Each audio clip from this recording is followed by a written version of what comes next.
ಶಿಡ್ಲಘಟ್ಟದ JMFC ನ್ಯಾಯಾಲಯದಲ್ಲಿ ವಕೀಲರ ದಿನಾಚರಣೆ. ಶಿಡ್ಲಘಟ್ಟ ನಗರದ ಜೆಎಂಎಫ್ಸಿ ನ್ಯಾಯಾಲಯದಲ್ಲಿ ಮಂಗಳವಾರ ವಕೀಲರ ದಿನಾಚರಣೆ ಕಾರ್ಯಕ್ರಮವನ್ನು ಹಮ್ಮಿಕೊಳ್ಳಲಾಗಿತ್ತು.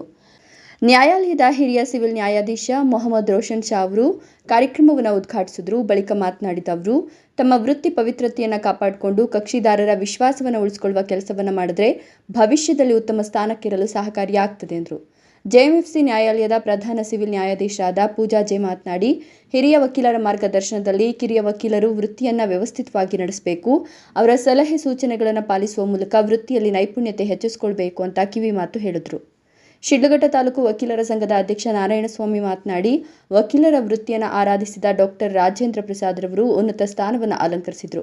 ಹೀಗಾಗಿ ವಕೀಲರು ವೃತ್ತಿಯಲ್ಲಿ ನೈಪುಣ್ಯತೆಯನ್ನು ಹೆಚ್ಚಿಸಿಕೊಳ್ಳಬೇಕು, ಕಕ್ಷಿದಾರರ ವಿಶ್ವಾಸವನ್ನು ಉಳಿಸಿಕೊಂಡು ಧ್ವನಿ ಇಲ್ಲದವರಿಗೆ ಧ್ವನಿಯಾಗಿ ಕಾರ್ಯನಿರ್ವಹಿಸಬೇಕು ಎಂದರು. ಈ ಸಂದರ್ಭದಲ್ಲಿ ತಾಲೂಕು ವಕೀಲರ ಸಂಘದ ಪ್ರಧಾನ ಕಾರ್ಯದರ್ಶಿ ಭಾಸ್ಕರ್ ಹಾಗೂ ಎಲ್ಲ ವಕೀಲರು ಉಪಸ್ಥಿತರಿದ್ದರು.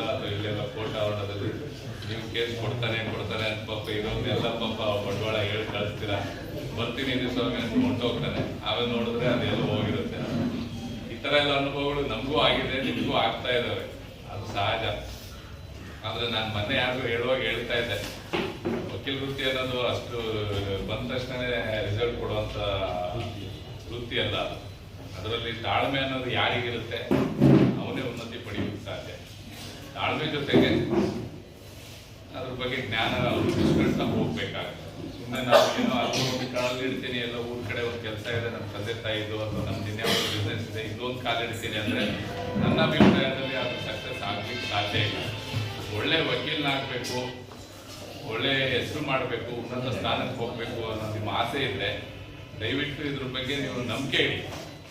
ಈ ನಂಬಿಕೆ ಇಟ್ಟಿದ್ದೊಂದು ಯಾರಿಗೂ ಮೋಸ ಮಾಡಿಲ್ಲ ನನ್ನ ಅಭಿಪ್ರಾಯ. ನಾನು ಹೇಳ್ತಾ ಇದ್ದೀನಿ, ನಾವು 12 ವರ್ಷ ವರ್ಕ್ ಮಾಡಿ ಬಂದಿರೋರು. ಪ್ರಾರಂಭ 5 ವರ್ಷ ನಮಗೂ ಬಹಳ ಕಷ್ಟಗಳಿತ್ತು, ಬಹಳ ಬೇಸರ ಆಗೋದು, ಯಾಕಾದ್ರೂ ಬಂದ್ವಿ ಅನ್ನೋ ಮನಸ್ಥಿತಿ ಇತ್ತು.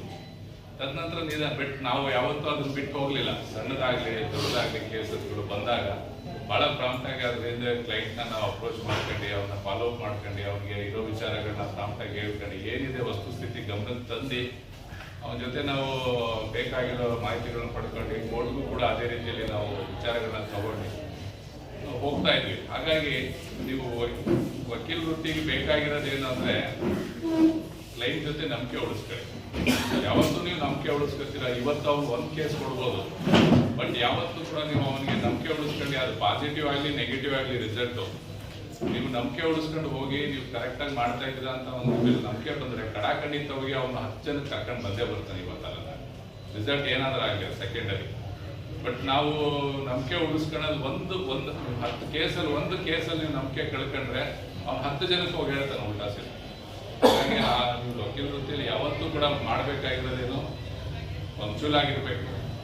ಆ ಕೇಸಿಗೆ ತಕ್ಕಂತೆ ನೀವು ಆ ದಿನಕ್ಕೆ ಏನಾದರೂ ಚುನಾವಣೆ ಇದ್ರೆ ಕೋರ್ಟಿಗೆ ರೆಪ್ರೆಸೆಂಟ್ ಮಾಡಬೇಕು, ಪಾರ್ಟಿಗೆ ಇರೋ ವಿಚಾರನ ಗಮನಕ್ಕೆ ತರಬೇಕು.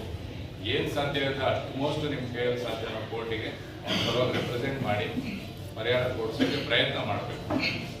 ಆಗಲಿ ಇನ್ನೊಂದಾಗಲಿ ಅಂತಂದರೆ ಒಬ್ಬಳೇ ನನ್ನ ಆಫೀಸಲ್ಲಿ ಯಾರೇ ಇದ್ರು ಒಂದು ಫೈಲ್ಸ್ ಏನೇ ಇರಲಿ, ಡ್ರಾಫ್ಟ್ ಇರಲಿ, ಇವಾಗೆಲ್ಲ ಪ್ರೊಸೆಸ್ ಇದೆಲ್ಲ ಇರ್ತಾರೆ, ನಾನೇ ಕೈಯಲ್ಲೇ ಬರ್ಕೊಟ್ಟಿದೆ.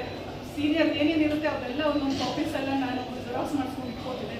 ಕಾಪಿ ಅಪ್ಲಿಕೇಶನ್ ಆಗಿರ್ಬೋದು, ವಕಾಲತ್ ಆಗಿರ್ಬೋದು, ಇನ್ನೊಂದಕ್ಕೆ ನಾವೇ ಓನರ್. ಯಾಕಂದರೆ ಇಲ್ಲಿ ಯಾರೂ ಸ್ಪೋನ್ ಫೀಡಿಂಗ್ ಮಾಡೋಕ್ಕೆ ಬರಲ್ಲ. ವಕೀಲ ವೃತ್ತಿ ಅಂದರೆ ಹಾಗೇನೆ, ನಿಮ್ಮ ಸೀನಿಯರ್ಸ್ಗಳಿಗೆ ನೀವು ಎಷ್ಟು ಗೌರವ ಕೊಟ್ಟು ಅವರಿಗೆ ನೀವು ಒಂದು ರೈಟ್ ಹ್ಯಾಂಡ್ ಆಗಿದ್ದು ಕಲಿತೀನಿ ಅಂದರೆ ಕಲೀಲಿ ಅಂತ ಎಲ್ಲರೂ ಬೇಕಾದರೆ ಇಲ್ಲೆಲ್ಲ ಅಪ್ರಿಷಿಯೇಟ್ ಮಾಡ್ತಾರೆ ಹೊರತು ಯಾರು ಕಾಲೇಜಲ್ಲ ಏನಿಲ್ಲ. ಆ ರೀತಿಯಲ್ಲಿ ಪ್ರಾಕ್ಟೀಸ್ ಎಲ್ಲ ಮಾಡಿಕೊಂಡು ಇದು ಬಂದಾದಮೇಲೆ ನಾನು ನಿಜವಾಗ್ಲೂ ಈ ಸ್ಥಾನಕ್ಕೆ ಬರ್ತೀನಿ ಅಂತ ಅಂದ್ಕೊಂಡಿರಲಿಲ್ಲ. ಎಕ್ಸಾಮ್ಸ್ ತೊಗೋತಿದ್ದೆ, ಅದು ನಾಲೆಜ್ ಪರ್ಪಸ್ಸಿಗೋಸ್ಕರ. ಇವಾಗಾದರೂ ನಮಗೇನಾದರೂ CPC-ನಲ್ಲಿ CRPC-ನಲ್ಲಿ ಏನಾದರೂ ಬೇಕು ಅಂದರೆ ಒಂದು ಮೊಬೈಲಲ್ಲಿ ಗೂಗಲಲ್ಲಿ ಸರ್ಚ್ ಮಾಡ್ತೀವಿ. ಅವಾಗ ನನ್ನ ಕೈಯಲ್ಲಿ CPC CRPC books any time ಇರ್ತಾ ಇತ್ತು. ಒಂದು ಇದರಲ್ಲೆಲ್ಲ ಬರ್ಕೋತಾ ಇದೆ. ಅಡ್ಜರ್ಮೆಂಟ್ ಅಪ್ಲಿಕೇಶನ್ ಆಗಲಿ, ಅಡ್ವಾನ್ಸಿಗಾಗಲಿ, ಎಲ್ಲೇ ಆಗಲಿ ಕೇಳಬೇಕಾದ್ರೆ. ಮತ್ತು ಇನ್ನೊಂದೇನೆಂದರೆ ನನ್ನ ಇದರಲ್ಲಿ ನಮ್ಮ ಸೀನಿಯರ್ ಮಧ್ಯಾಹ್ನ ಊಟಕ್ಕೆ ಹೋದ್ರಷ್ಟೇ ನಾನು ಊಟಕ್ಕೆ ಹೋಗ್ತಿದ್ದೆ. ಇಲ್ಲಾಂದರೆ ಅವ್ರು ಹೋಗ್ಲಿಲ್ಲ ಅಂದರೆ ಆ ಭಯಕ್ಕೆ ನಾನು ಹೋಗ್ತಾ ಇರಲಿಲ್ಲ. ಅವ್ರಿಗೆ ನಾನು ಬ್ಯುಸಿ ಆದರು ಅಂತ ಹೇಳಿದೆ. ಅದನ್ನೆಲ್ಲ ಬೇರೆಯವರು ಅಬ್ಸರ್ವ್ ಮಾಡಿ ಹೇಳ್ತಾ ಇದ್ರು. ಪ್ಲಸ್ ಪ್ರಾಕ್ಟೀಸ್ ಇದು ಮಾಡಬೇಕಾದ್ರೂ ಅಷ್ಟೇ, ಒಂದು ಕೋರ್ಟಲ್ಲಿ ಕೂರ್ತಿರ್ಲಿಲ್ಲ. ಅಲ್ಲಿ ಟ್ರಯಲ್ ಇಲ್ಲ ಅಂದರೆ ಇನ್ನೊಂದು ನೆಕ್ಸ್ಟ್ ಕೋರ್ಟಿಗೆ ಹೋಗಿ ಕೂತ್ಕೋತಿದ್ದೆ. ಬೇರೆ ವಕೀಲರುಗಳು ಟ್ರಯಲ್ ಮಾಡೋದೆಲ್ಲ ಅದನ್ನೆಲ್ಲ ಅಬ್ಸರ್ವ್ ಮಾಡ್ತಿದ್ದೆ. ಪ್ಲಸ್ ಅದು ಎಷ್ಟು ಗೌರವ ಇತ್ತು ನಮಗೆ ನನ್ನ ವೃತ್ತಿ ಮೇಲೆ ಇದು ಅಂತಂದರೆ ಅದೊಂದು ಯೂನಿಟಿ.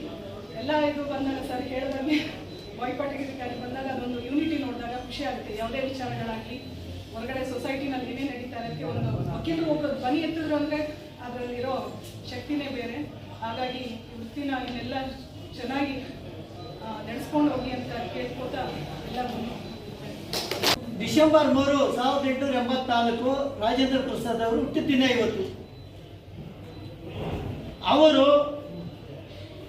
ವಕೀಲರ ವೃತ್ತಿಯಲ್ಲಿನೂ ಒಳ್ಳೆ ನಮ್ಮ ಭಾರತ ದೇಶದಲ್ಲಿ ಉನ್ನತ ಸ್ಥಾನಕ್ಕೆ ಏರಿರ್ತಕ್ಕಂಥವ್ರು. ಮತ್ತು ಅದೇ ರೀತಿ ನಮ್ಮ ಭಾರತ ದೇಶದಲ್ಲಿ ಇರಲಿಲ್ಲ, ಮೊದಲು ವಕೀಲರ ವೃತ್ತಿ ಇರಲಿಲ್ಲ. ಯಾಕೆಂದರೆ ಪೋರ್ಚುಗೀಸ್ ವಾಸುಗೋಡಿಗಾಮ ನಮ್ಮ ದೇಶಕ್ಕೆ ಬಂದ ಮೇಲೆ ಅವರ ಒಂದು ಕಾಲದಲ್ಲಿ ಪ್ರಾರಂಭವಾಯಿತು. ಆ ಒಂದು ಕಾಲದಲ್ಲಿದ್ರೂ ಸಹ ನಮ್ಮ ಇಂಡಿಯಾದಲ್ಲಿ ವಕೀಲರು ಅದು ಇದು ಏನಿರಲಿಲ್ಲ. ದಿನ ದಿನ ಚರಿತ್ರೆ ಬೆಳೀತಾ ವಕೀಲರು, ಕೋರ್ಟು, ಕಾನೂನು ಏನು ಅನ್ನೋದು ತಿಳಿತು ಜನಕ್ಕೆ. ಆವಾಗ ವಾಸ್ಕೋಡಿಗಾಮ ಅವರು ನಮ್ಮ ದೇಶನ ಎಲ್ಲ ಇದು ಮಾಡಿ ಒಳ್ಳೆ ರೀತಿಯಲ್ಲಿ ಇದು ಮಾಡಿದ್ರು. ಆಮೇಲೆ ಎಲ್ಲ ನಮ್ಮ ಭಾರತ ದೇಶದಲ್ಲಿ ಕಾನೂನು ಏನಂದ್ರೆ ತಿಳ್ಕೊಂಡ್ರು. ಆವಾಗ ಏನಾಯ್ತಂದ್ರೆ 1961ರಲ್ಲಿ ನಮ್ಮ ಭಾರತ ದೇಶದಲ್ಲಿ ವಕೀಲ ಏನು ಅನ್ನೋದಕ್ಕೆ ಒಂದು ಇದು ಸಂಸತ್ನಲ್ಲಿ ಇದು ಮಾಡಿದ್ರು.